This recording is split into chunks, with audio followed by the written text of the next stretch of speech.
Radhe Radhe, Dandavat Pranam. Welcome to Shri Radha Vinodihari Mandir, Gopinath Bhavan, Shri Vrindavan Dham. Srila Gurudev ki jai, Srila Prabhupada ki jai, Rupan Gugori Guru Varga ki jai, Pati Pavan Shri Nityananda Prabhu ki jai, Prem Purushottam Shachinandana Gaur Hari ki jai, Radha Vinodihari Ju ki jai, Radha Ramana Ju ki jai, Giriraj Maharaj ki jai, Hari Nam Sankirtana ki jai, Hare Krishna Mahamantra ki jai, Gaura Bhakta Vrinda ki jai, Shri Gaura Premanande, Hari Hari Bo.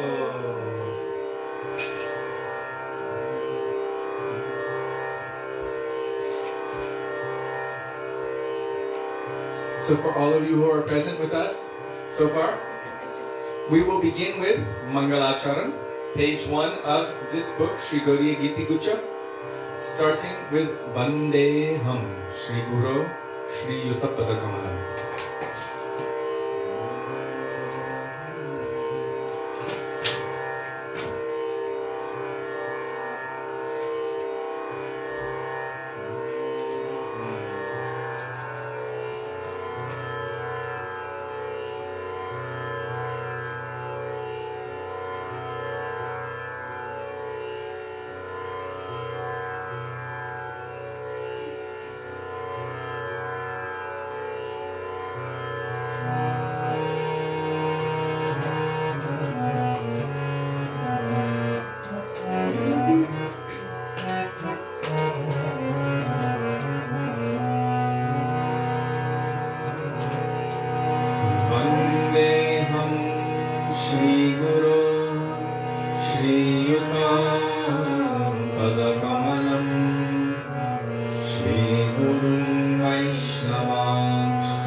Srimate Bhaktivedanta Swami Nityanamine Namaste Saraswati Deve Gauravani Pracharine Nirvishesha Shunyavadi Ashtatya Deshakarine Namo Vishnupadaya Gaurapreshthaya Bhutale Srimad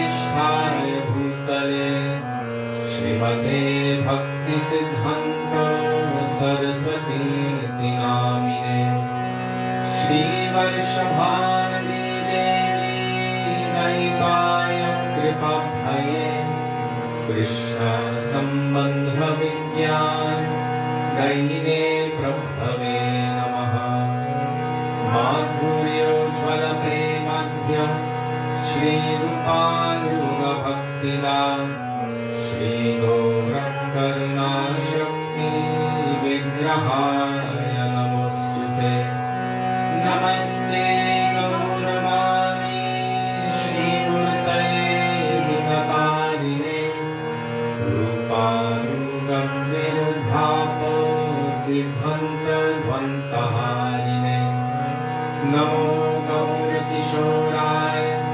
साक्षान्मैरान्यमूर्तये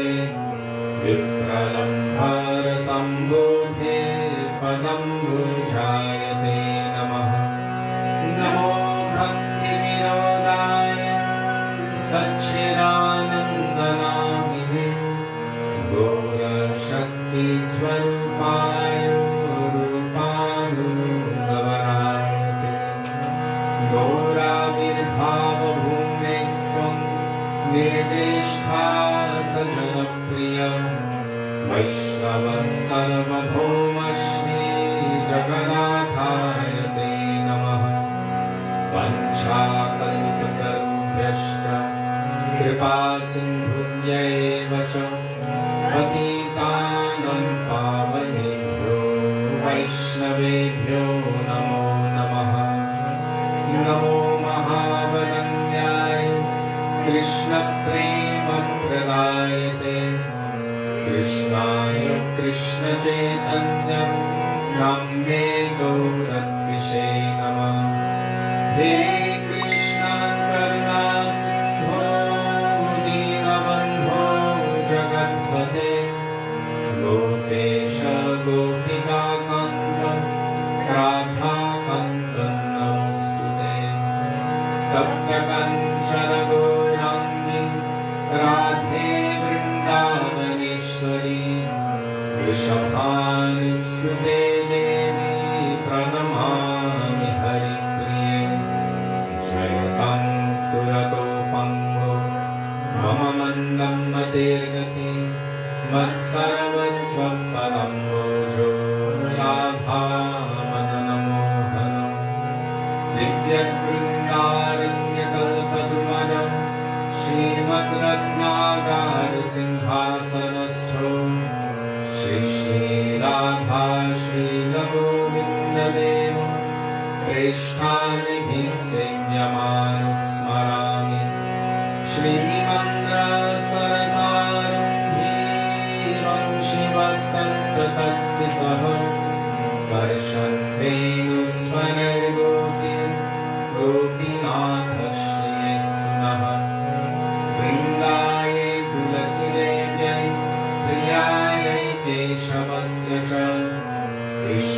कृष्णभक्तिप्रदे देवी सत्यवत्यै नमो नमः पञ्चतत्त्वात्मकं कृष्णं भक्तरूपस्वरूपकं भक्तावतारं भक्ताख्यं नमामि भक्तशक्तिकम् जय श्री कृष्ण चैतन्य प्रभु नित्यानंद श्री अद्वैत गदाधर श्रीवासदि गौर भक्तवृंद चेतोदर्पणमार्जनं भवमहादावाग्निर्वापनं श्रेयकैरवचन्द्रिकावितरणं विद्यावधूजीवनम्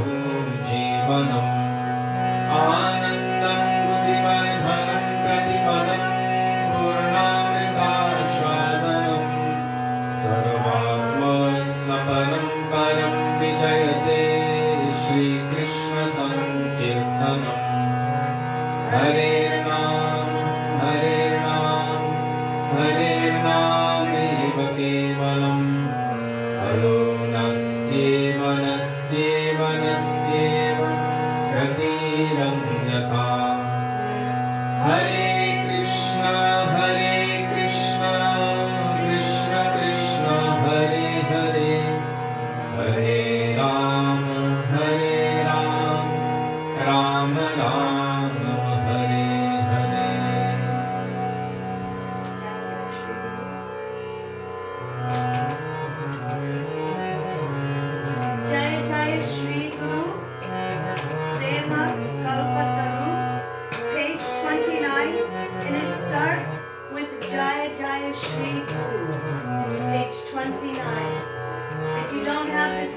songbook. If you look up under the name Jiva Pavana Prabhu on the thread, you will find that he is posting all of the bhajans and kirtans so that we can all join in together in this sweet prayerful time. Thank you, Jiva Pavana Prabhu. Dhanyavad. I couldn't think of that.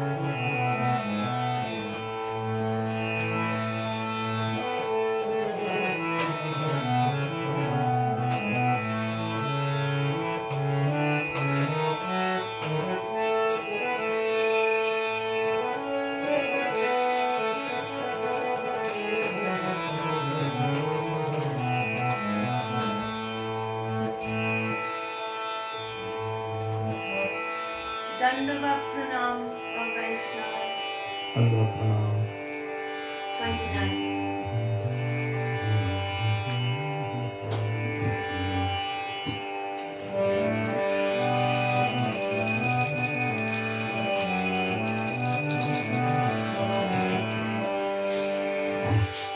Very low.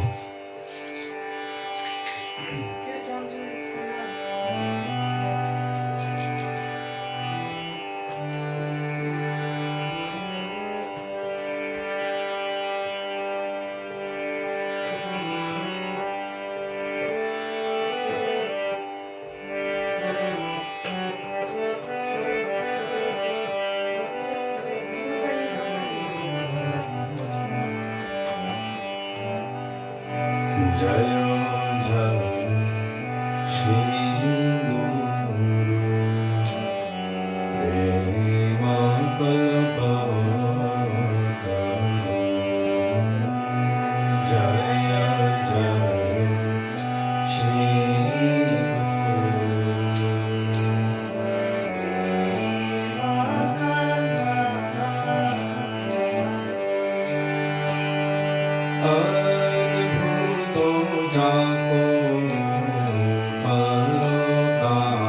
Kirupe Taibo Seva, Muninduracha, page 45.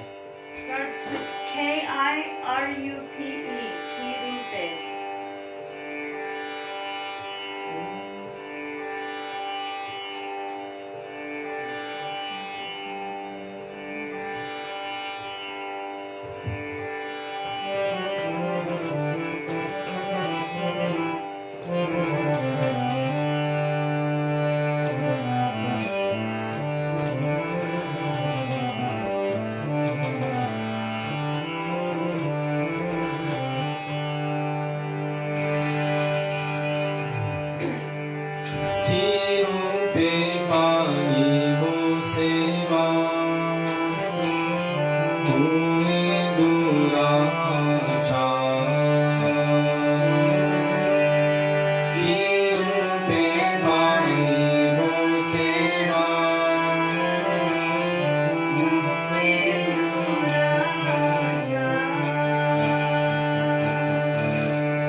Hari Haraya Nama Krishna Yadavaya Nama. This time especially sung for the prayers to our 6 Goswamis. Hari Haraya 148. Nama Krishna 148. And it starts with Hari Haraye, H-A-R-A-Y-E. Hari Haraye Nama Krishna.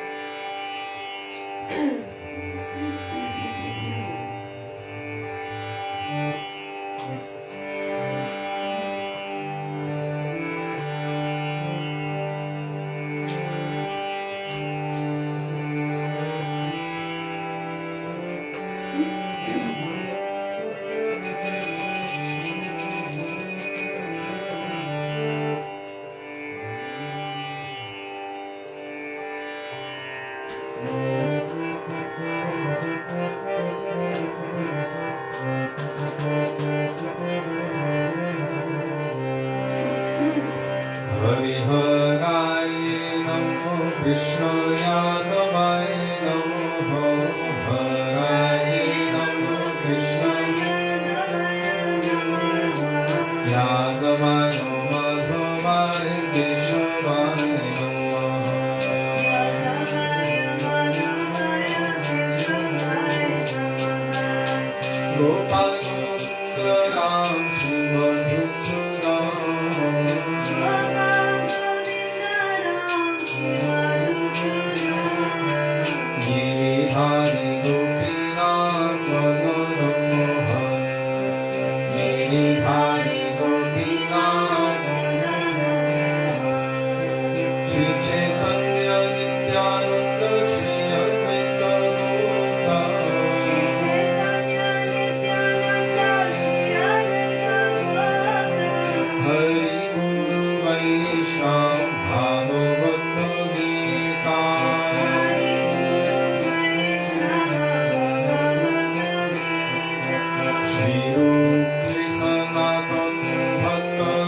Gauranga bolite habe pulaka sharir, Hari Hari bolite nayane bhave niyam. I think it's 86. Oh, that's right, 86. And if you don't have a songbook, Jiva Pavana Prabhu mercifully posts the bhajan in the comment section of the thread. So just scroll to the most recent post and you will find it there. Thank you, Prabhu. So you can follow along with us. He also posts the meanings and also sometimes very beautiful commentaries. So take advantage of the nectar he shares.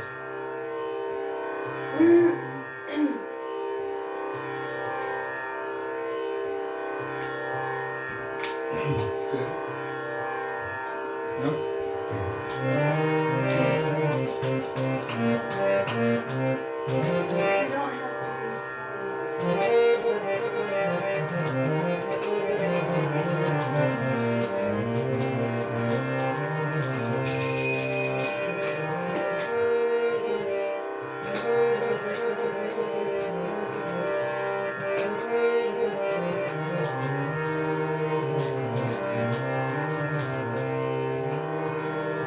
Jai Shri Krishna Chaitanya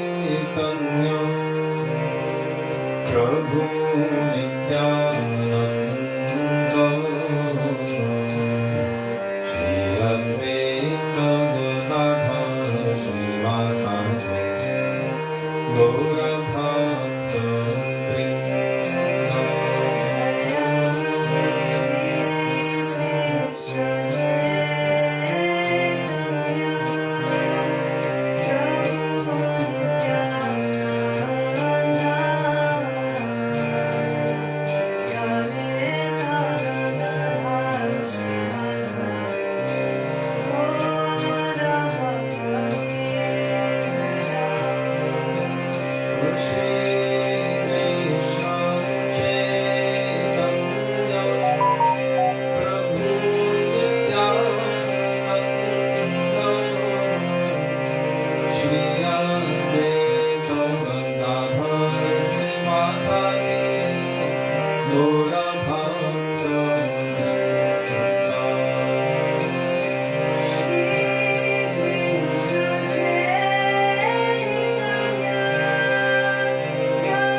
Sure.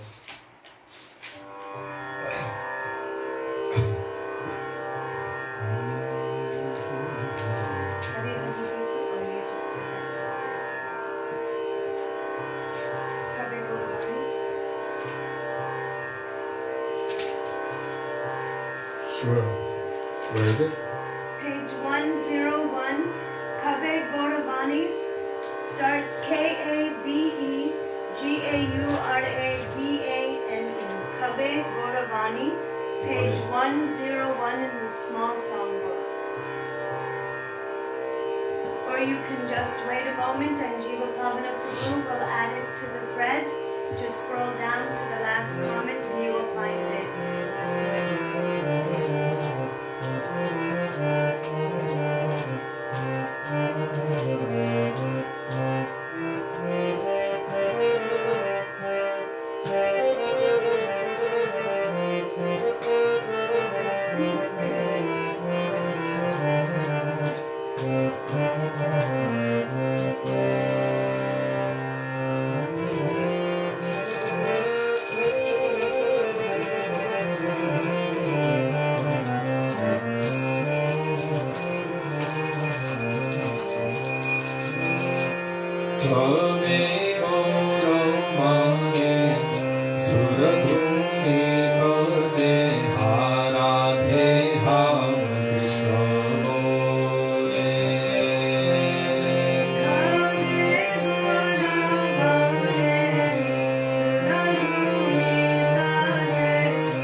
Mandire,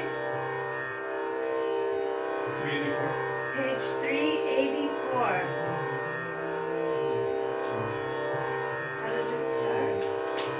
Starts with Mama, M-A-M-A, Mana, M-A-N-A, Mama Mana Mandire.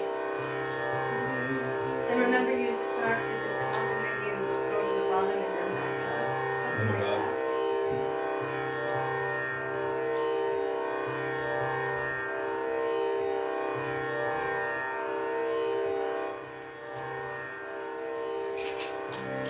So when we were little, we heard many recordings of this bhajan. We used to sing it, and for some reason the last line that's in this book was the second line before. So it kind of throws us off a little bit. But let me just check it here.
I have to learn to play it in that key.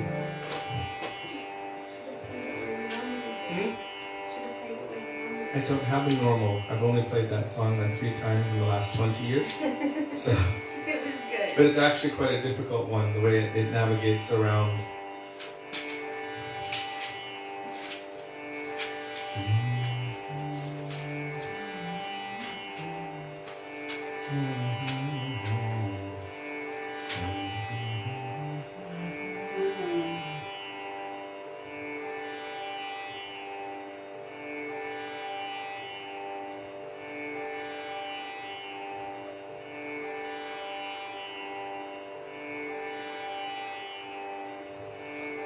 Radhika Charana Renu Bhushana Kuriyatanu Anayase Pave Giridhari. Page number?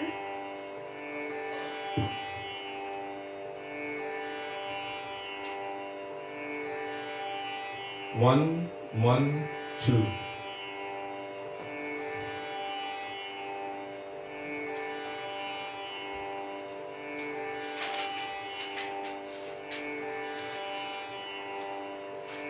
Radhika Charana Renu. R-A-T-H-I-K-A-C-A-R-A-N-A Renu. R-E-N-U. By Srila Narottam Das Thakur. If you don't have the songbook, Jiva Pavana Prabhu posts the bhajan in the comment section of the thread.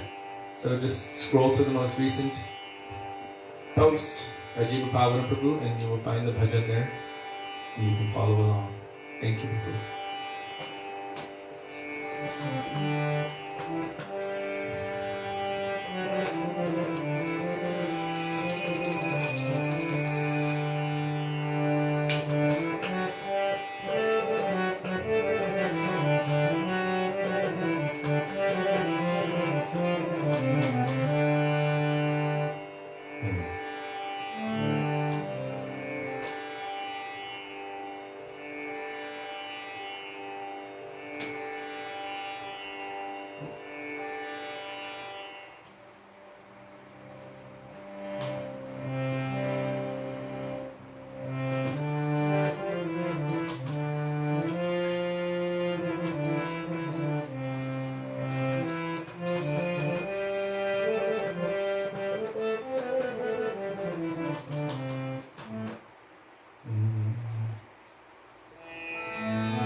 Hare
Krishna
Gurave Gaurachandraya Radhikaya Tadale Krishnaya Krishna Bhaktaya Tadbhaktaya Namo Namah Ajnanatimirandhasya Jnananjana Shalakaya Chakshurunmilitam Yena Tasmai Shri Gurave Namah Nama Vishnupadaya Radhikaya Priyatmane Shri Srimad Bhaktivedanta Narayan Namine Nama Vishnupadaya Krishna Presthaya Bhutale Srimate Bhaktivedanta Swami Namine Vancha kalpatarubhyascha kripa sindhubhya eva cha patitanang pavanebhyo vaishnavebhyo namo namah Shri Krishna Chaitanya Prabhu Nityananda Shri Advaita Gadadhar Shivasadi Gaura Bhakta Vrinda Hare Krishna Krishna Krishna Hare Hare Hare Rama Rama Rama Hare Hare Mukam karoti vachalam pangum nangayate girim Yat kripatamaham vande Shri Gurum Dinatarinam.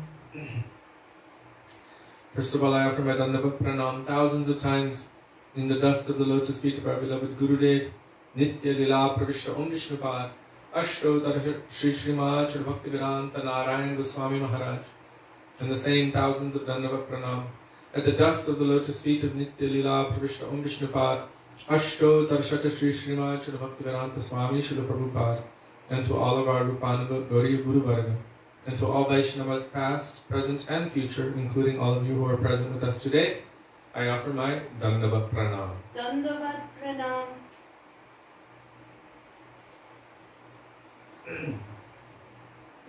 Okay.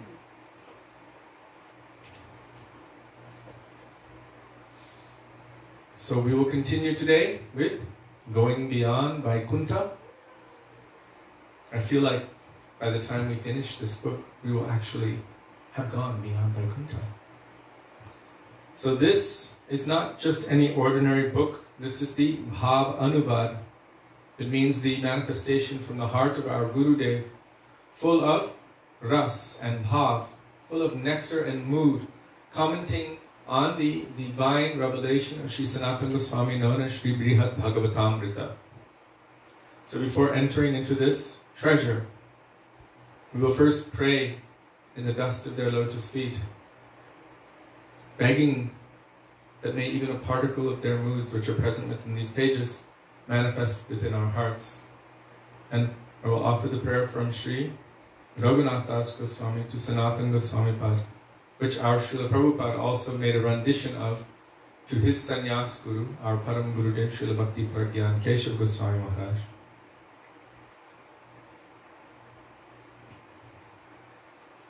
Vairag Juga Bhakti Rasam Prayatnair Apayanan Mam Anubhikshamandam Kripam Budirya Paraduk Duki Sanatanas Tvam Prabhum Ashrayami. That's the prayer that Raghunath Das Goswami offered to Sri Sanatan Goswami. And our Srila Prabhupada, his version is quite similar. I think he said Vairagya Vidya Nija Bhakti Yoga, but the rest of it was the same. So Payanan Mam Anubhikshamandam Kripam Budirya Paraduk Duki Sri Keshavas Tvam Prabhum Ashrayami. That verse is saying that I'm offering pranam to this great personality who gave me the nectar laced with renunciation, although I was unwilling to accept it. It means how merciful are they? Even I'm trying to run away from it, I don't want it, but still they gave me that amazing divine nectar. And our Srila Prabhupada would explain, before I thought I was losing, but I realized that I might have lost a couple, but I gained hundreds, and then thousands and thousands and millions came. So the nectar laced with renunciation, really it just means that nectar by which one naturally renounces all mundane things because they're completely obsessed with and absorbed in the divine, in serving Radha and Krishna.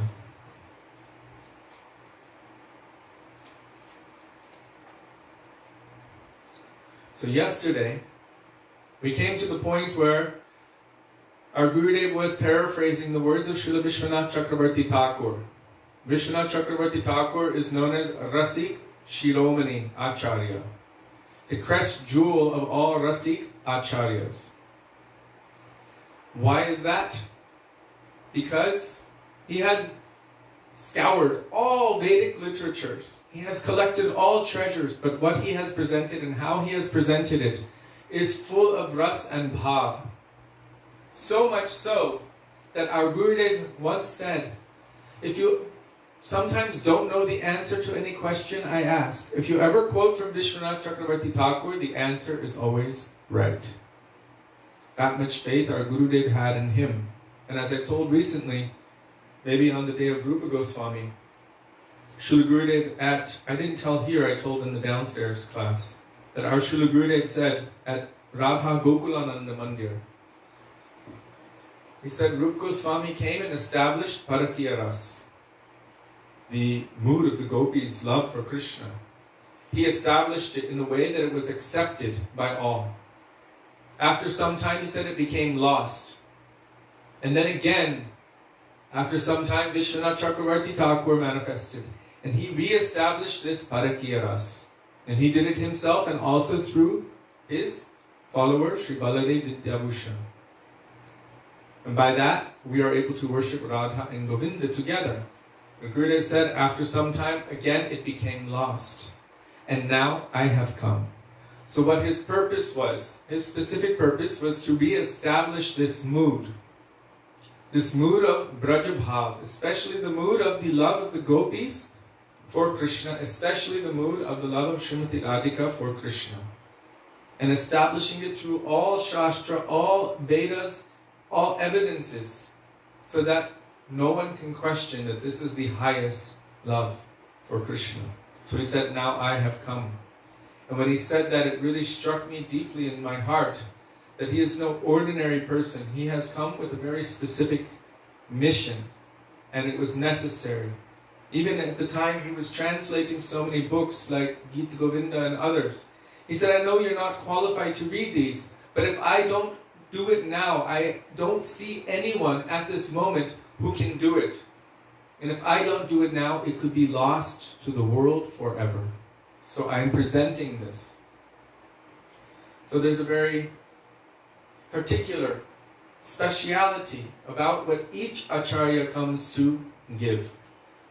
And it's not that each of them cannot give what the other one gives. If they are actually of that nature, where they are true Rupa Anugas, serving in the line of Rupa Goswami in Sadak form, and serving in the guidance of Sri Rupa Manjari, serving Sri Radha and Krishna in their forms as maidservants or manjaris of Srimati Radhika, then what is it that they cannot give? There's nothing they cannot give.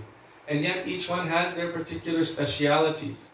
As our Srila Prabhupada, he wrote that the method of one Acharya may differ from the method of another Acharya. And there are so many societies of pure devotees. Although the method of one Acharya may differ from the other, the point is never lost. And that point is to somehow or other bring the fallen conditioned souls to Krishna consciousness. Maybe Jiva Pavana Prabhu, you know that quote, you know that. I know that the word method was there and Acharya was there. And that would be without an H. A-C-A-R-Y-A. The method of one Acharya may be different than that of another. And then there's another quote, I think, where he says, there are so many societies of pure devotees. If you could share those, I would greatly appreciate it. So Srila Vishwanath Chakravarti Thakur, here our Gurudev was paraphrasing him. He is so specific in his request because he knows that Krishna, as our Gurudev would say, is a very tricky fellow. Krishna will grant whatever thing is in your heart. Even Gurudev said about Giriraj Maharaj, be careful, don't have any other desire. He is known as that personality who fulfills every desire. Krishna is the same. As you approach me, I reciprocate accordingly. So if we have a heart full of so many desires, we must be careful how we approach. That's why we must always be under the guidance of Guru. If we're under the guidance of Guru, then he is our advocate. Srila Prabhupada says this. He said that it may be that we have to go to prison and pay $100,000 fine, but your Gurudev is like your advocate, your lawyer, and the lawyer is a friend of the judge. So when the Guru or your advocate says that I will take care of him, I will make sure that he learns properly, that he develops properly, that he gives up all of his bad habits and accepts everything good and becomes a good, upstanding citizen. Outstanding qualities. I give you my word. Then instead of having to go to prison for 10 years and pay a $100,000 fine, we only have to pay $1 and we get one small slap on the finger. Something like that. So when you're taking shelter of Sri Guru, then Guru can even protect you from Krishna, as I told yesterday. So here Srila Vishwanath Chakravarti Thakur is showing how specific we must be with our prayers. He's not, because Krishna says, Dadami buddhi yogam tam yena mam upayantite. I will give them the understanding by which they can come to me. But what aspect? He's also saying in Bhagavad Gita, of fish I am the shark. Do you want to go to a shark? Of mountains I am the Himalayas. Maybe you want to meditate in the Himalayas. Oh, of lights I am the sun. Right? He's everything. What aspect do we want to go toward? Now he's saying for those who sincerely are devoted to worshipping me with love, but there are so many aspects of the Lord that you can also approach with love and affection. You can approach Narayan with love, with affection. It's not the same as Braja Prem, it's Aishwarya Mayi Prem. There's Prem, divine love, but it is covered with mood of the feeling of awe and reverence toward the Lord. So it would be like Dasya Prem, servitor mood. And even some Shanta, means neutrality. So there's praying there, but it's not very intimate. So very easily you can attain that. Or maybe any of the other avatars of the Lord. They are unlimited. But we know specifically Dash Avatar, Matsya, Kurma, Varaha, Nrsimha, Vaman, Parshuram, Ram, Balaram, Buddha, Kalki. Who did I miss? And I may have missed somebody. Anyhow, the point is that there are so many unlimited avatars of the Lord, Vishnu avatars, and they're actually not different from Srimad Narayan. They're not different from even Kshirodakshaya Vishnu. He's manifesting these Leela avatars. And so you can go there. Like Gopkumar, you see how he's venturing everywhere throughout the universe, not only the material universe, but also through the spiritual universes. But he's delayed because of lack of understanding of his goal. That's why our Gurudev always established that we must know our goal. Because if we don't know our goal, we can do a lot of hard work and eventually we can get to our goal, but it takes a very, very long time.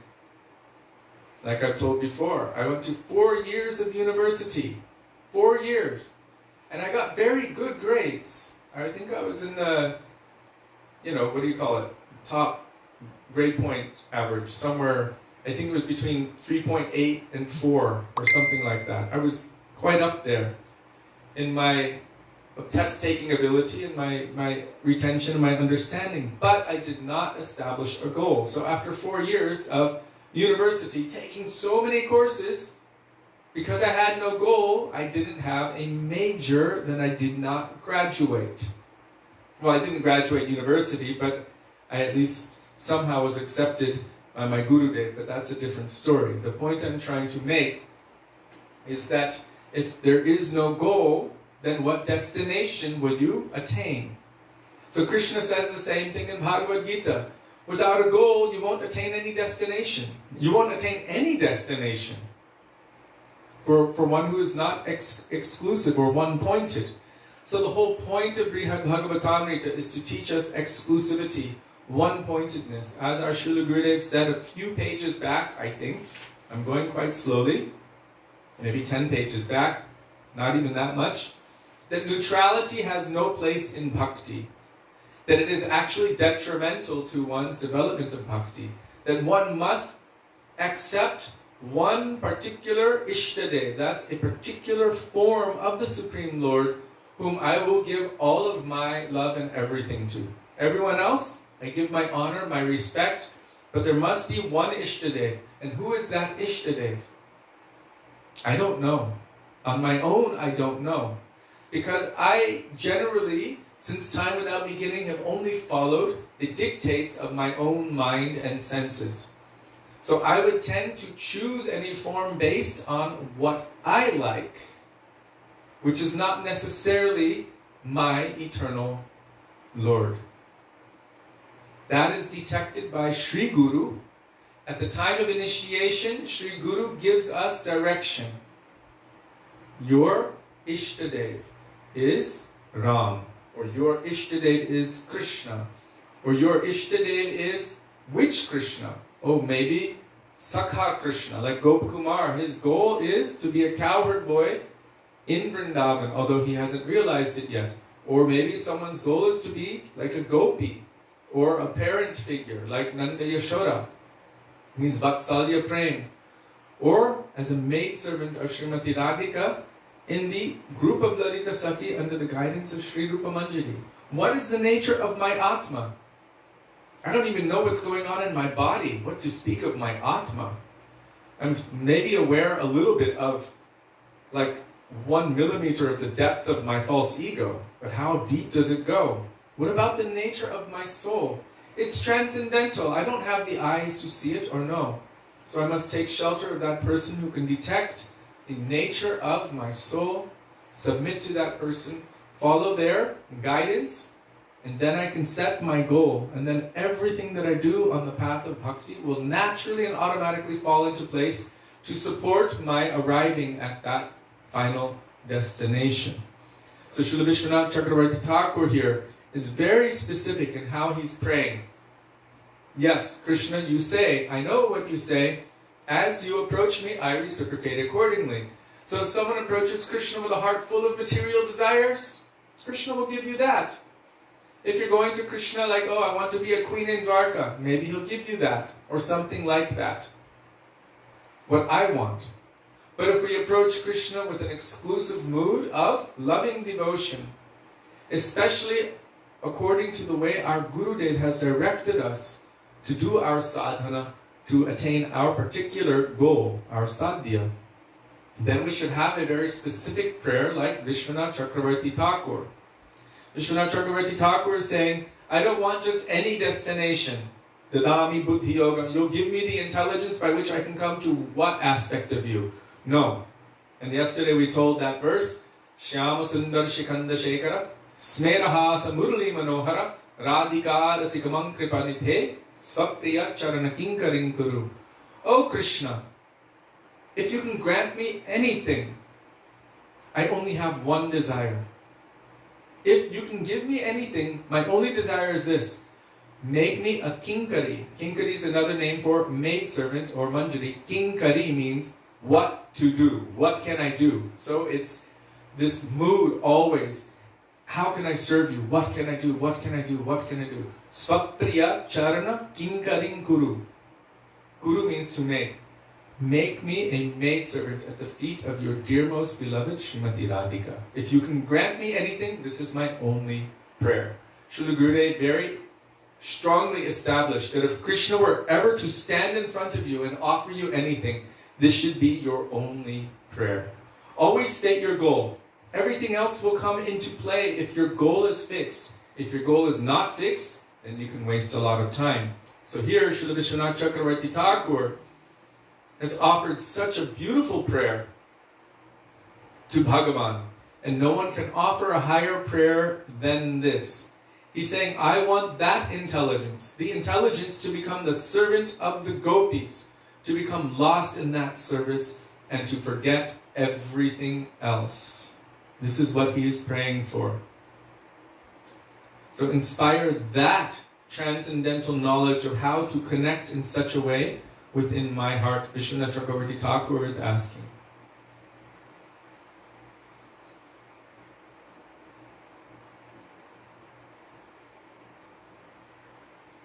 Thank you, Jiva Pavan Prabhu, for posting those quotes. Here, Vishwanath Chakravarti Thakur is saying, my friends, practice sadhana like this. Do not pray in this way all of the time. Don't pray in this way. Which way? Oh Krishna, I'm a big thief, a big hooligan. Don't always pray in the way that I'm so bad, I'm so low, I'm the most fallen. Don't only pray that way. Gurudeva is saying, don't only pray in that way all of the time.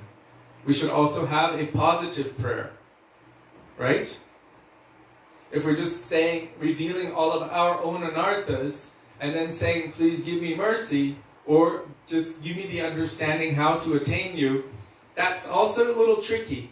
So then we should also have the positive prayer. What is my specific mood in prayer? So don't always pray like this, that, oh Krishna, I'm a big thief and a big hooligan. Just become deeply absorbed in his pastimes. Whether I am qualified or not qualified. This is a consideration of a neutral person.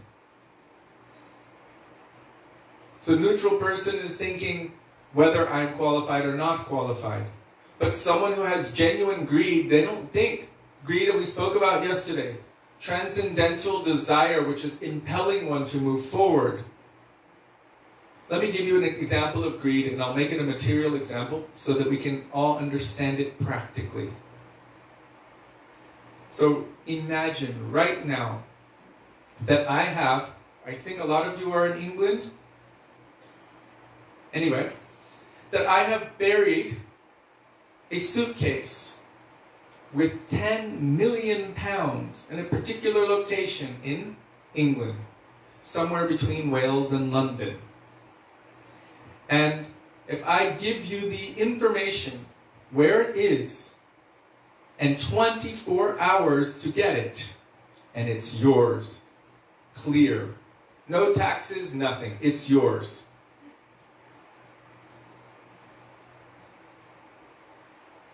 I guarantee most of you would meet up. You might even start fighting because we have greed for these things. We have greed for money. That is our currency of value in this world. But the drive, everyone would start driving. COVID or not COVID. Lockdown or not lockdown. You've got 24 hours to get that. So when, by Harikatha, we develop this deep understanding that our greatest treasure, the treasure of our Atma, is love and affection for Krishna, then this drive will be so great that nothing can hold us back. Not even if we're not qualified. If I'm not qualified still, I don't know how to drive. Well, maybe I'll steal someone's car and I will go there anyway. Because, you know what? I can pay off that car. I can buy them 10 cars and replace it, no problem, right? So what is greed? There's no qualification really for that to come. When we hear from Sri Guru and Vaishnavas and it inspires an intense eagerness or desire within us, like our Gurudev said, a dog doesn't have a qualification to go to the sweet shop and purchase the sweets.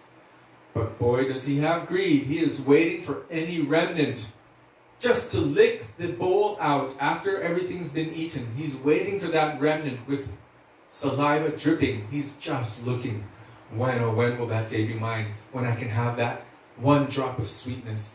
This is greed. And what's his qualification? He might even be completely mangy and diseased and sickly and everything else. But his qualification is his intense desire for it. So, Raghunath Das Goswami is saying, Na dharmam, na dharmam, shrutiganam niruktam kilakuru. That it's not dependent on dharma and adharma. All of these things, ultimately, you have to give up all of these things and run to serve Krishna. All considerations of all of these things, worldly dharma, if you're really qualified and you have divine transcendental greed, then you can run to serve Krishna. The proof of that greed is that you won't be looking toward mundane enjoyment. But if I'm still looking toward material enjoyment, this is proof that I'm not actually greedy for that. Because greed is a form of ruchi, it's taste, isn't it? I want that, and nothing is going to get in my way. Well, if you want that and that at the same time, then they're both getting in each other's way. That's why Gurudev said you can't put two swords in one sheath. Ruchi is not two things, ruchi is one thing. Taste is for one thing. You can't have it for Krishna and Maya at the same time. One of them is real and one of them is not. That's a hard pill to swallow, but if we really, really search deeply, we'll understand that it's not real if I'm still running after material things and material enjoyment. I might like the one thing, but my drive is toward the other. When my drive is toward Krishna, and for Krishna's happiness and Krishna's pleasure, because so many people are running, or appears to be running toward Krishna, but really for our own pleasure. Why? Because I want to enjoy the kirtan. Because I want to enjoy the prasadam. Because I want to enjoy the philosophy. Because I want to enjoy the festivals, or enjoy how beautiful the deities look, or enjoy the company. Right? That's for my pleasure. But when I change that and dovetail it toward serving the transcendental senses of Krishna, why? Srila Bhaktivedanta Trivikram Maharaj, he was asking Sudevi and Anuradha, why do you want to love Krishna? And I was standing outside at a distance listening, and he was quite heavy. And they were like, because he's beautiful. And he was like, that's for you. Why do you want to love Krishna? And they're like, because he's wonderful, because he's sweet. Every answer they gave, he said, that's for you. Why do you want to love Krishna? And finally they said, because Gurudev told us to. And he said, that's not a good enough answer. Why do you want to love Krishna? And they were like, Kishori, Mohan's outside. Why didn't you ask him? And he said, oh, he called me into the room and he said, why do you want to love Krishna? And I had already heard the conversation, so I tried to come up with a smart response. I said, I don't know, Maharaj, please tell me. He said, because it is your nature. Because it is your nature, that's why. But if we give every other reason, it may be selfish. It won't be pure bhakti. It will be karma, anavrit. It will be like jnana, karma, adi. It will be for my own pleasure. I'm doing this activity of bhakti because I'm getting some gratification from it. Then it cannot be pure if that's the reason. Why do we chant Hare Krishna? Because it is pleasing to Krishna. And really it's a prayer, it's a calling for service to Radha and Krishna. Why do we eat Mahaprasadam? Gurudev said, I have never eaten anything. I serve. Means he's doing seva, prasada seva, korite hoy. He's serving Mahaprasad. He's serving Thakurji, the Archa Vigraha. Shraddhai, Sri Murtir Shraddhai Sevan, Chaitanya Mahaprabhu says. With love and affection, he's serving Radha and Krishna. Why the philosophy? Not because it tickles my brain with those big fancy words like, what is it? The materialistic demeanor cannot possibly stretch to the transcendental autocrat who is ever inviting the fallen conditioned souls. I mean, it's quite amazing to read this most beautiful philosophy, but am I doing it for my pleasure or am I doing it for service, for Krishna, for Guru? What is my intent? So bhakti is really all about intention. And that's what Sri Ramachandra showed to Hanumanji. Hanuman was kind of like, hey, to that squirrel. Sometimes they say it was a spider. In either case, if it's a spider or a squirrel, he only had a small capacity to only flick a pebble at a time. So little, so small. Hanuman, Jambavan, all of these big, big, powerful warriors were throwing mountains into the ocean. I mean, Hanuman was leaping from the Himalayas carrying Govardhan. At that time, Govardhan was even so much bigger. And Hanuman was leaping in a single leap with Govardhan.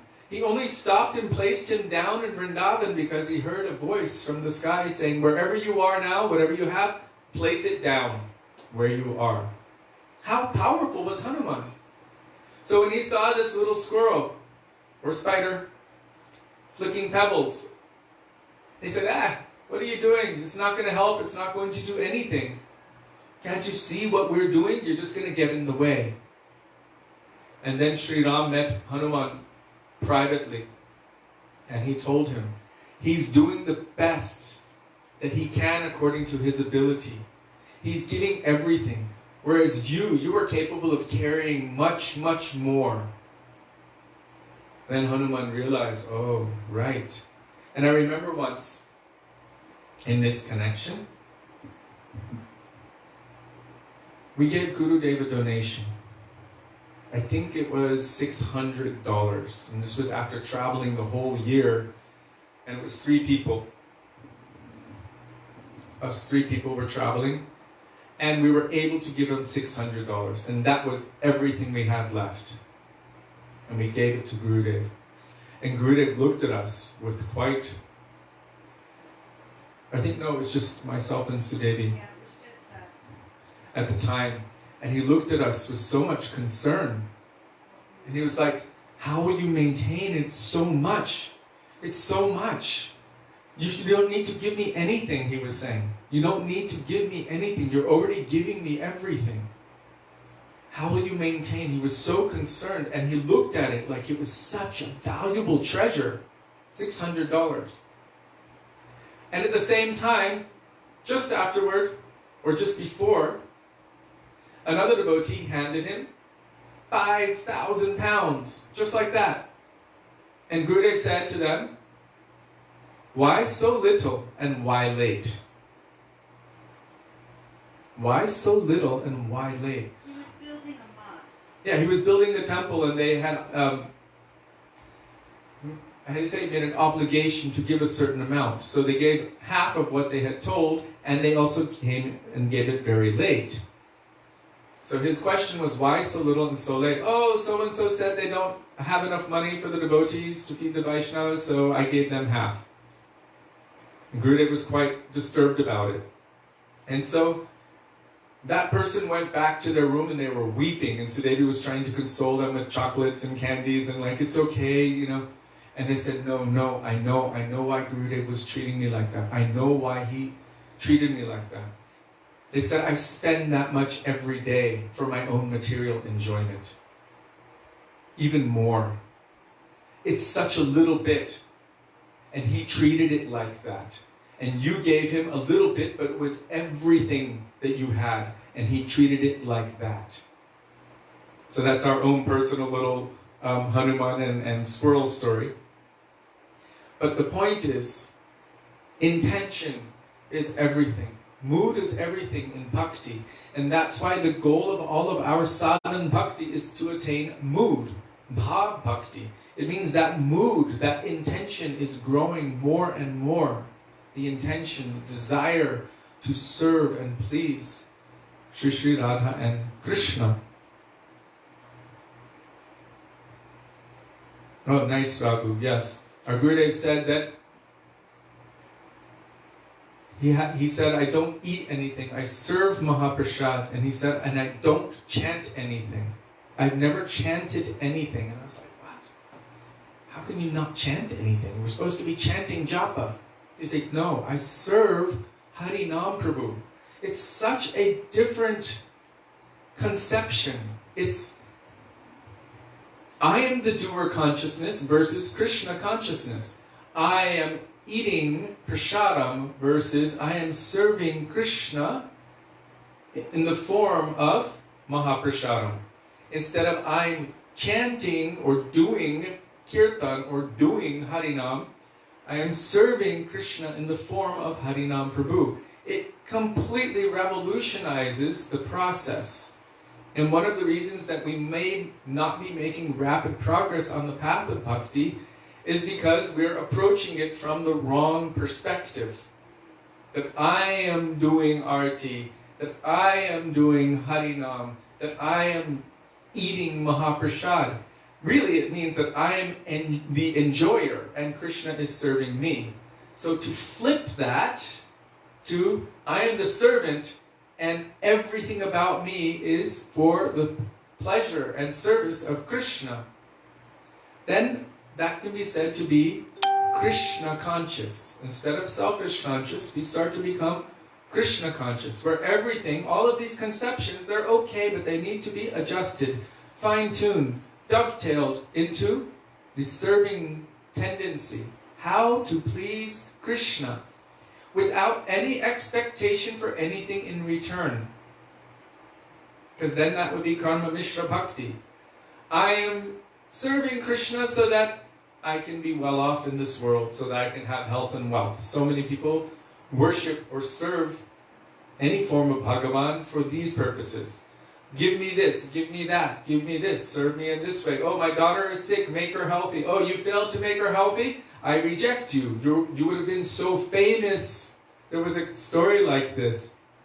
At the time of Srila Bhaktisiddhanta Saraswati Prabhupada, there was someone who was famous for being a very great devotee of Mahaprabhu. And everyone was glorifying him so much. He's such a great devotee of Mahaprabhu. And then that man's daughter became very, very sick. And then more sick and more sick. Bhaktisiddhanta Saraswati Prabhupada was very skeptical of this personality's great devotion. And this person's daughter became very, very sick. And then he started challenging Mahaprabhu. If you make her better, if you make her healthy, then everyone will know your glory. And then she left this world. And then he rejected Mahaprabhu. This was the proof of what kind of a great devotee he was of Chaitanya Mahaprabhu. But look at Srivas Thakur. Chaitanya Mahaprabhu was absorbed in kirtan, chanting and dancing Srila Sangam, completely experiencing all transformations of ecstasy, Ashtasattvic bhavs. At that time, something happened in the house of Srivas Thakur. His 10-year-old son left this world. And all the ladies were weeping and crying. And Srivas went to them and said, don't disturb Chaitanya Mahaprabhu. If you disturb Mahaprabhu and his kirtan, I will give up my own life. Very strong. Because his mood was exclusively for the service of Mahaprabhu. But Mahaprabhu felt something after some time. And then he came and there was a beautiful pastime which took place in that connection. But see the difference. One is trying to use Mahaprabhu in his seva. And the other one is himself engaging in the service of Mahaprabhu and also engaging all of those under his care in the service of Mahaprabhu. That's the difference between a pure devotee of the Lord and maybe a false devotee, or not a real devotee, or a mixed devotee. Even in Christianity, there's a concept that I find so beautiful. Please, it's about exclusively being utilized as an instrument for the service of God. Use me as your instrument. So we know a history where Daruka, this is told in Sri Chaitanya Charitamrita and maybe in Srimad Bhagavatam, but there Daruka is the charioteer of Krishna, and he is fanning Krishna with the chamara. As he's fanning Krishna with this chamara, his heart is melting in love and affection and devotion for Krishna. Krishna is laying down and he's resting. At that time, Daruka is seeing that every hair in that chamara is his very life's breath. And his heart is turning and twisting. That's why they spin the chamara like that. My heart is turning and twisting. And then, everything I'm offering at your lotus feet. So twisting, twisting, twisting. Like falling in love. Now you won't ever see a chamara the same way again. It's not just because of flies whisking, you know. It's not like that. Twisting and twisting. My heart, my stomach, everything is twisting in love and then falling in love. Like in Sri Gandharva Sanpartanashtakam. I just remember Chamari Chaya Chamarena. Beautiful. How they're speaking about offering this chamara. So Daruka is offering this chamara seva to the lotus feet of Krishna. And at that time he saw that Krishna's devotee was just reacting ever so slightly to the breeze from that chamara. And he saw it that Krishna is accepting my seva. From this, he became so overwhelmed with transcendental ecstasy that he fainted, he fell unconscious. When he woke up from this transcendental ecstasy of unconsciousness, due to that ecstasy of serving Krishna, he experienced this divine symptom of unconsciousness. He began to curse that ecstasy which stopped him from serving. Damn this ecstasy which is stopping me from doing my service to Krishna. In other words, the purpose of bhakti is not to experience bliss or ecstasy or for anything for myself. It is only for Krishna's pleasure, for Krishna's happiness, and for Krishna's benefit. Something may come as an automatic byproduct, incidental side effect, but there is no place in pure bhakti for any selfish self-interest. Then it cannot be considered pure. That's why Rupa Goswami gave that verse, the best definition of bhakti, anyabhilashita shunyam, jnana karmadhyanavritam, anukulyena Krishna anushilanam, exclusively for him, with mind, body, words, everything. My heart. This is pure bhakti.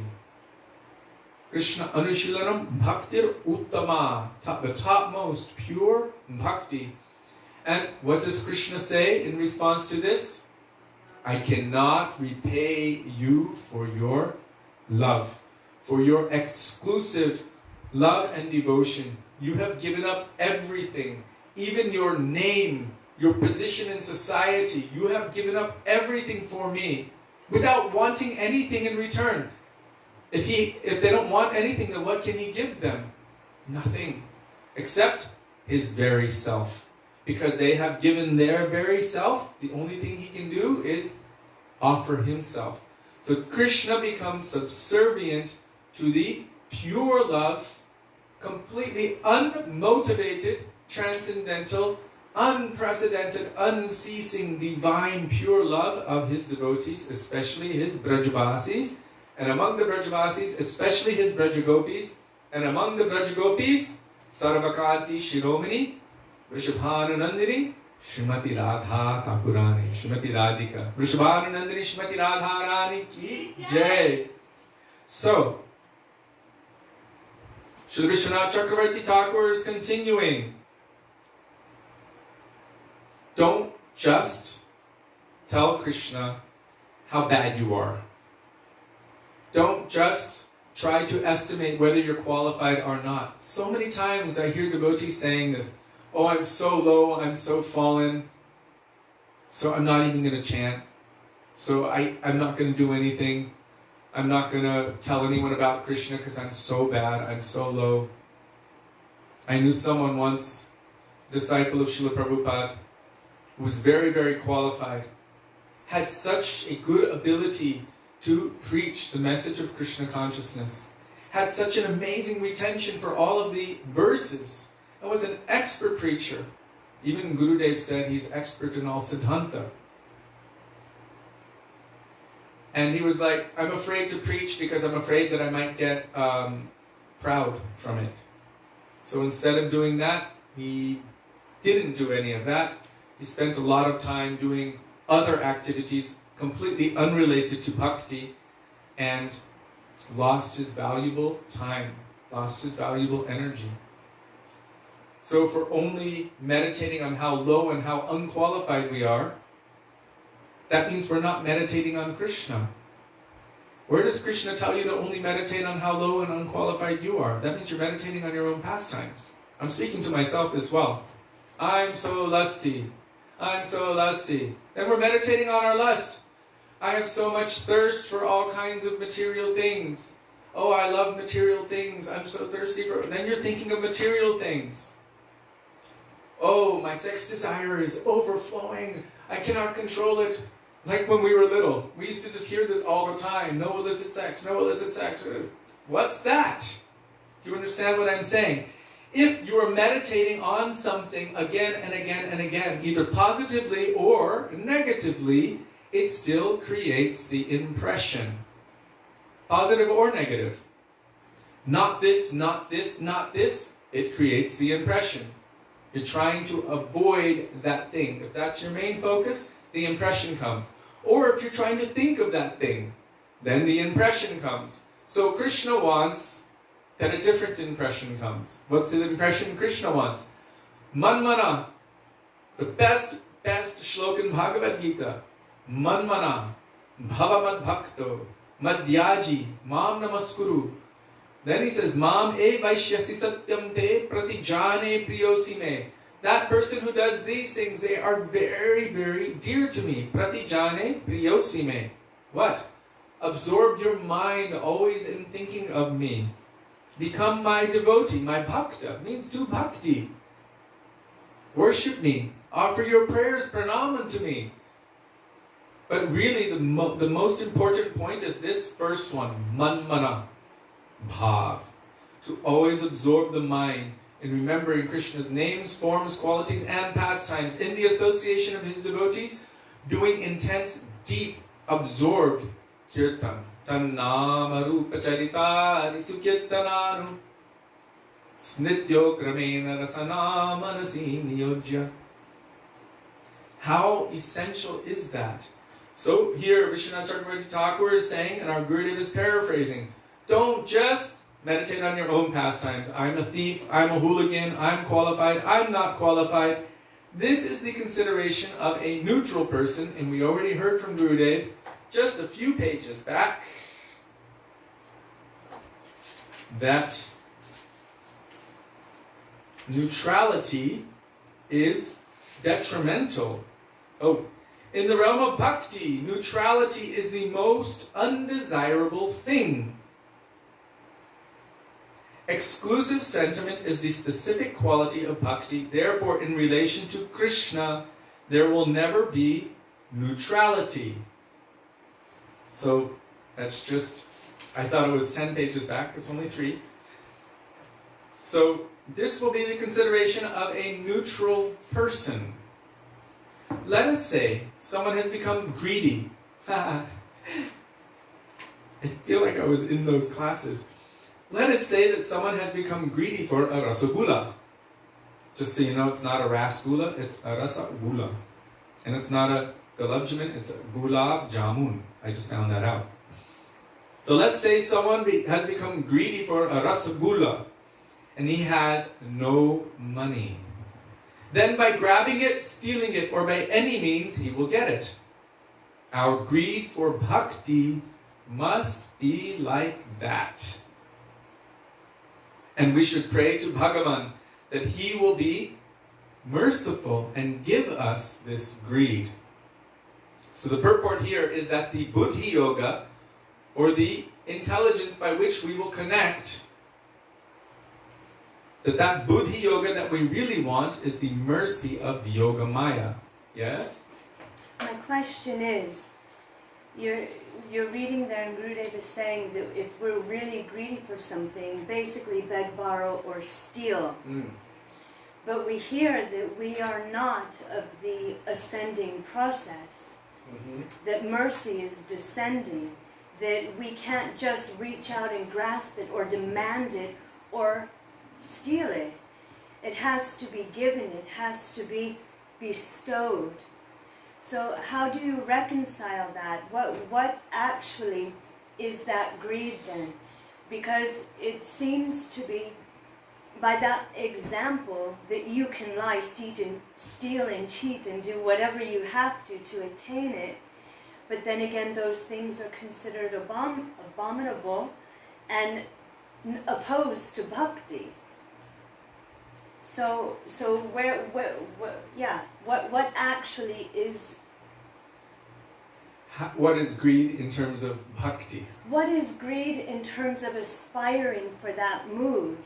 Not that, I mean, I'm just hearing you Gurudev saying that to steal it, you'll grab it, you'll steal it from someone's hand. I'm excited to answer this. So I would like you to reconcile that. Thank you. Thank you. So bhakti is not a rasagula.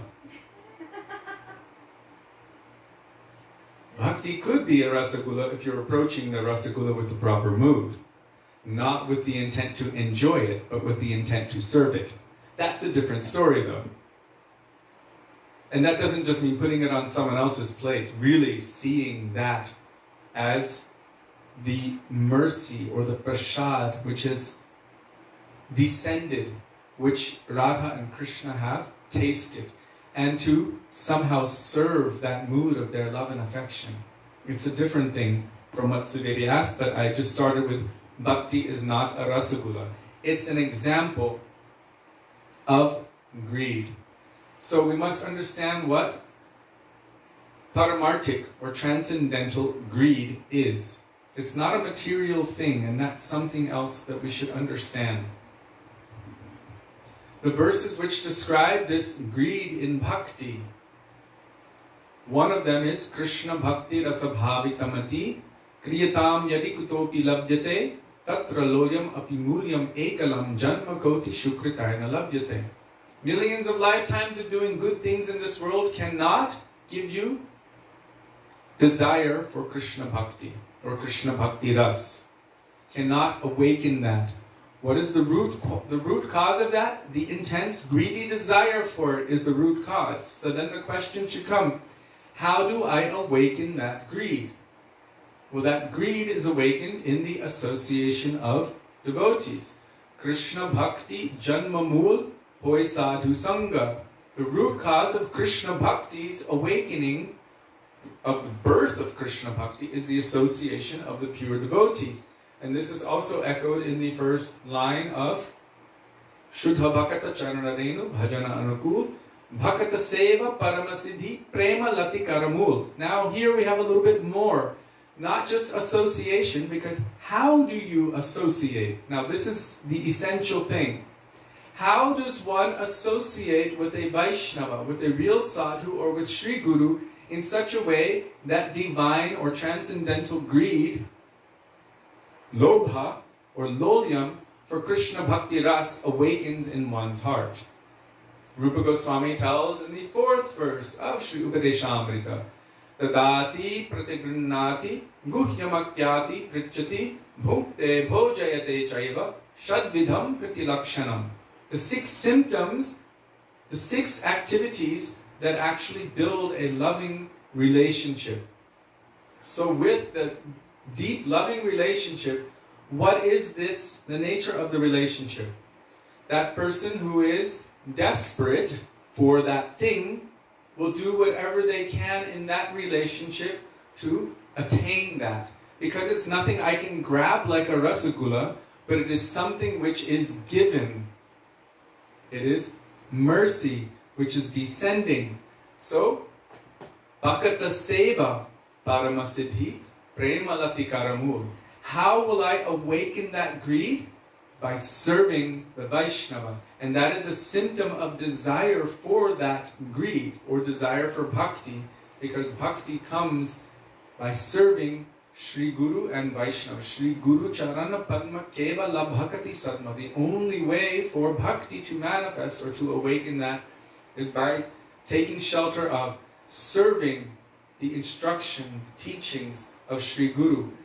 When, like Srila Gurudeva Maharaja explained, why we do sadhana? Because on our own, we have no strength. Ekakiyamar nahi paye bal. I have no good intelligence. I cannot extract myself from Maya by my own power. So why do we do sadhana? Srila Gurudeva Maharaj explains that we do sadhana because Guru tells us to do it. And when he sees that we are sincere to receive the gift that he wants to give, there is nothing that we will not do in that service. Well, there's some exceptions. They won't ask us to do any nonsense activities or anything that is against bhakti, so we should not be foolish. but we should be ready to serve in every way, like Hanuman is serving Ram. Serving in every way. So by this, when they see that we're truly sincere, that we will do anything to gain their attention, to gain their mercy, then they will give us installments of, you could say, I'm going to use the term fertilizer, nourishment for bhakti. Right? Bhakti Janani. Krishna Bhakti Janma Mool. The root cause of the birth of Krishna Bhakti is Sadhu Sangha. Sadhu Sangha means really not just being in their vicinity, but how does one relate with sadhus? Service. Serving the Vaisnava. Following their instruction. Applying what they've told us into our lives. Nam Kirtan, Bhagavat Shravan, Mathurava, Srimurti Shraddhaya Sevan. Then by that, they will help to awaken more and more of this intense greed. It is by their association that this greed awakens, and that greed is the root qualification for Krishna Bhakti's manifestation. So it's all linked in very tightly. It's not that we can just grab a sadhu and stick the sadhu in our pocket, but rather we should make ourselves available so that they can put us in their pocket. As our Gurudev would always say, I want to take your hearts and put it in my pocket, make it qualified, beautiful, sweet and pure, and then offer it to the lotus feet of Radha and Krishna. And that means we must also give the key to unlock it. He wants to give our hearts in their service. Oh, Jiva Pavana Prabhu said, once Gurudev told to him, oh, you are so qualified. Embarrassed, he said, actually, Gurudev, I'm so unsteady, fallen and unqualified. Gurudev raised his voice and said, no, I said you are qualified. I took it that he was saying, don't make excuses. Have greed and surrender. I never contradicted him in a conversation again. Very good. Thank you for sharing that. Because if we're only considering our own disqualification, then how can we develop this greed which is necessary? It's not a material greed. It's greed for bhakti. And if you know how bhakti comes, then you will do what is necessary in order to attract that bhakti. So where is bhakti? Bhakti Devi, according to Srila Vishwanath Chakravarti Thakur in Madhurya Kadambini, she places herself into the very capable hands of the Madhyam Bhagavat Vaisnava, who manifests before us in the form of Sri Guru. So if she's in their care and they have the ability to give or retract, we witnessed both. Gurudev once said, everything I gave, I have now taken back. It was the most completely shocking thing we had ever seen or heard. It was, as Srila Prabhupada would say, Punar Musika Bhava, again become a mouse. So what we receive, we must be very careful with it. That's why they said, Bando Mui Sadhana Mate. Very carefully serve and worship Gurudev. Don't try to become greater than one's Guru. Don't try to assume the role or the position of Guru. Don't try to leave the mercy of Guru, but follow very carefully. So, in this connection, yes?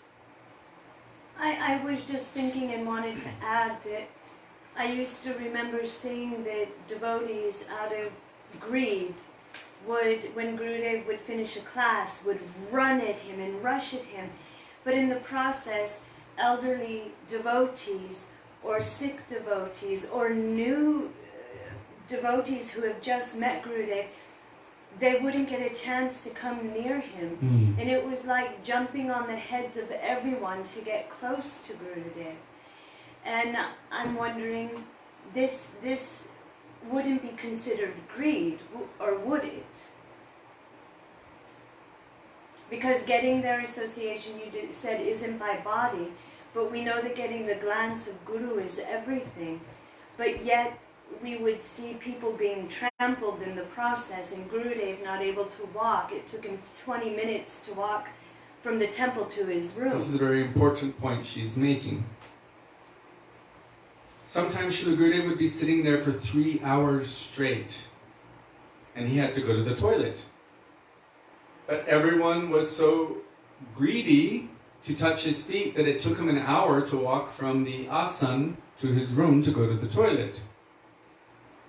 Then you start questioning, is this greed or is it selfish? Right? What is bhakta seva?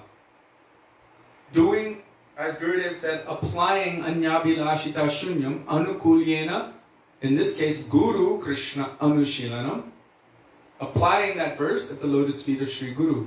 What is favorable for him, what is for his pleasure or happiness, and what is for his benefit. So we have to look at that. Am I rushing the stage for my own gratification? What about him?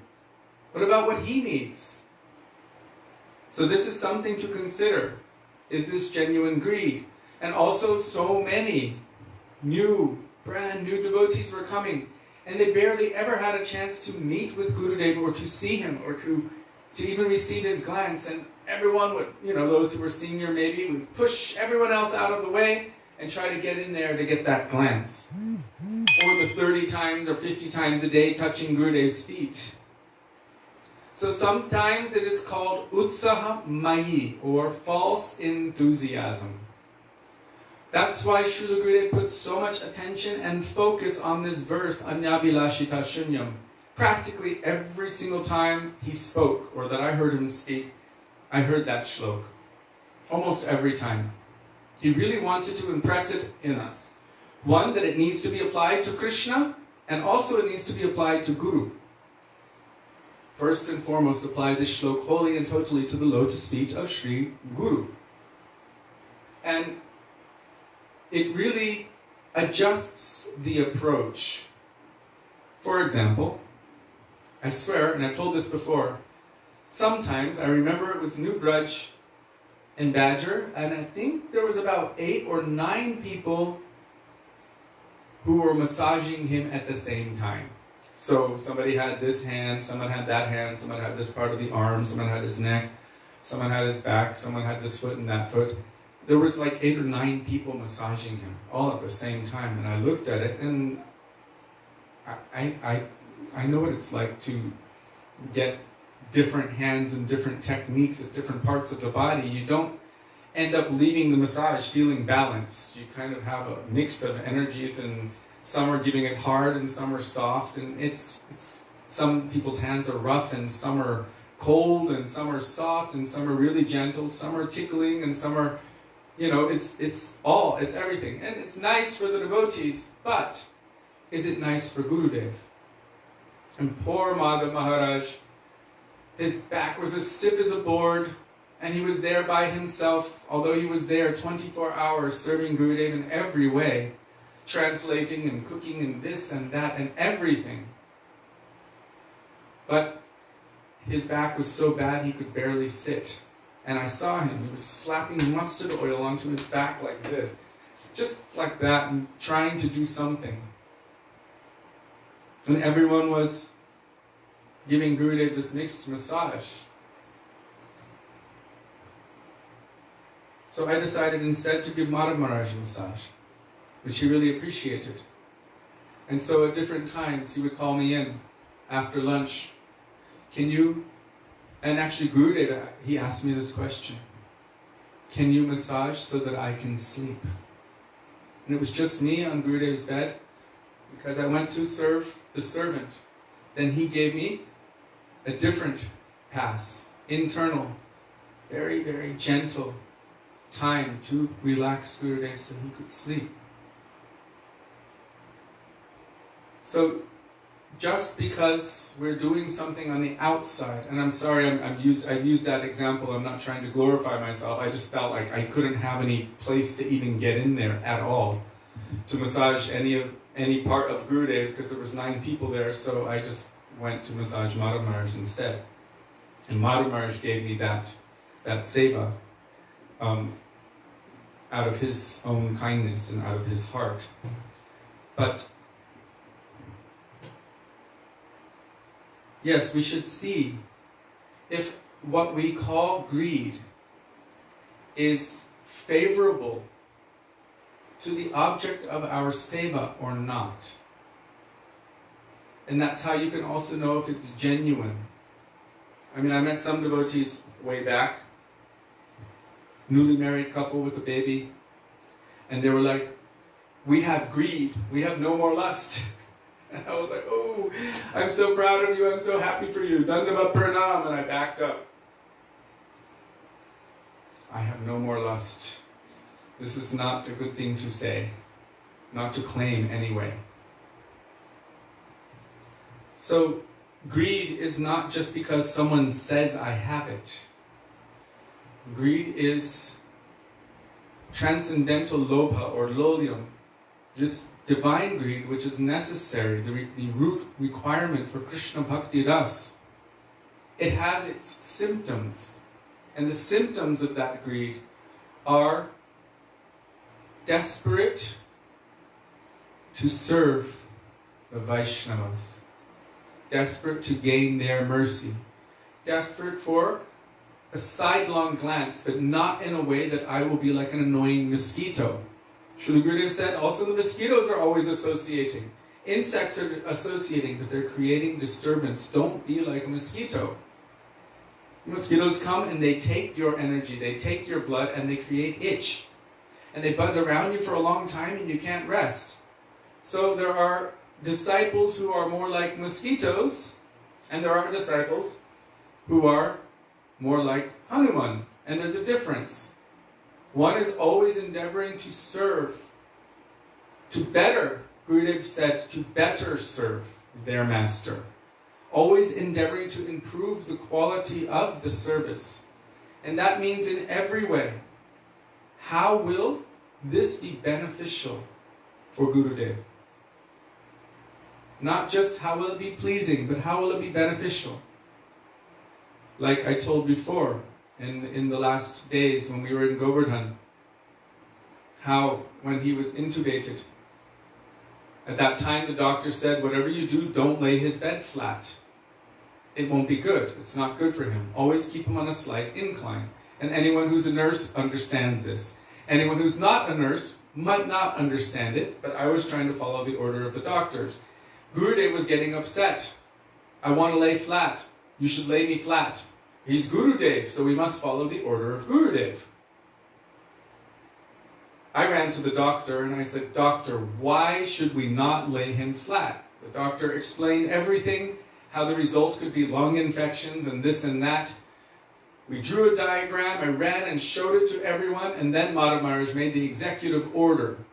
No one lay him flat, even if he orders it. So, for his happiness and for his pleasure, we may lay him flat. For his benefit, we would not lay him flat. And the benefit superseded happiness and pleasure. Right? Anukulyena Guru Krishna Anushilanam. Gurudev said Guru Krishna is the first form or first manifestation of Krishna in our lives. So we need to take all of these things into consideration. One can claim greed, but if that greed is an annoying disturbance to the object of our worship, then it cannot really be greed. Greed means, how will you be benefited? How will you be pleased by my service? This will be a symptom of genuine greed. And so here, Gurudev is giving the example of the rasagula.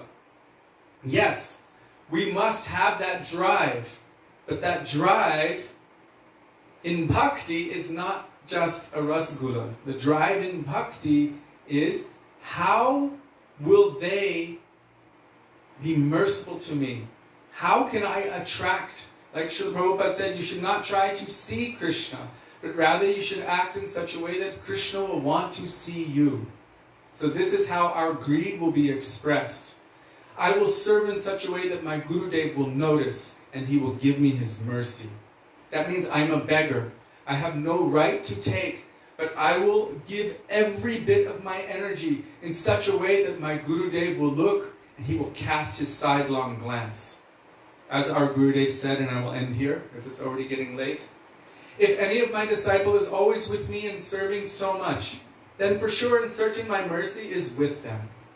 But if any of my disciple may be even very far away, even in some other country, and every day always endeavoring and trying desperately to follow my instruction, by body, mind and words, they're endeavoring to follow, even with so many difficulties and obstacles, but trying.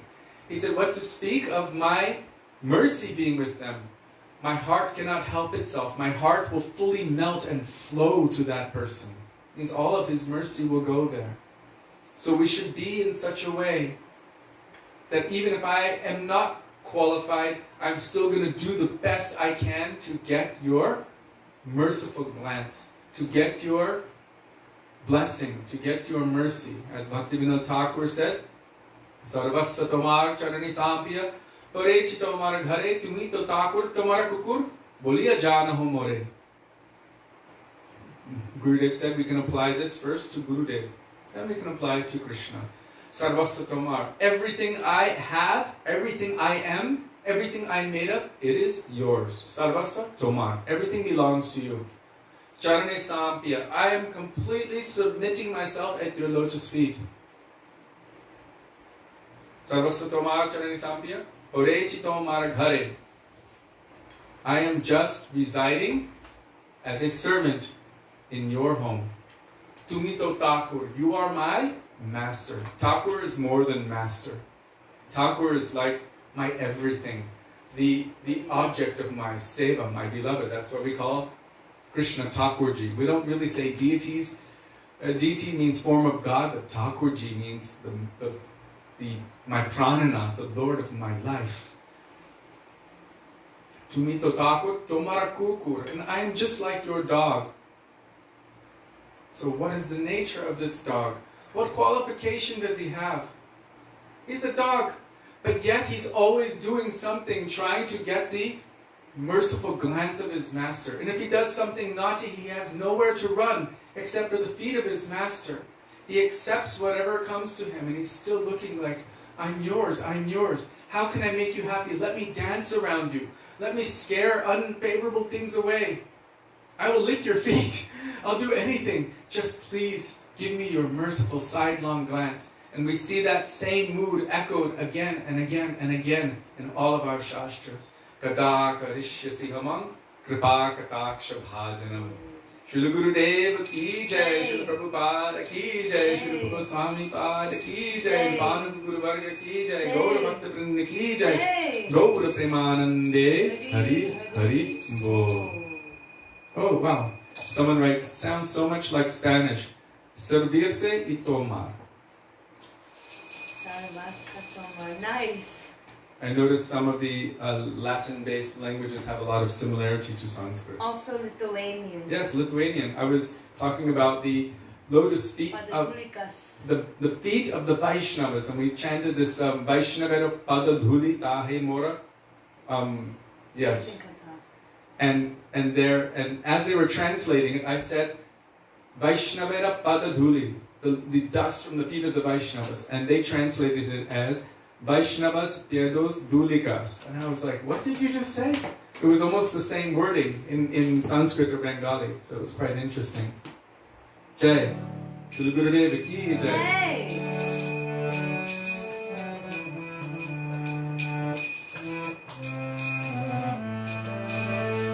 Hare Krishna, Hare Krishna, Krishna Krishna, Hare Hare, Hare Rama, Hare Rama, Rama Rama, Hare Hare, Hare Krishna, Hare Krishna, Krishna Krishna, Hare Hare, Hare Rama,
Thank you.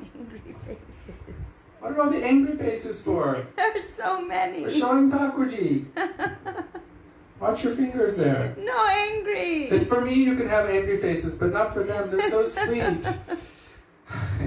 Thank you very much for being with us today and giving us the opportunity to remember the beautiful teachings of our Gurudev and our Guru Varga, and for engaging us in our Guru Seva, which is our life and soul. For that, we are indebted to all of you. We look forward to being with you tomorrow and to continuing with going beyond Vaikuntha together. Dandavat pranam.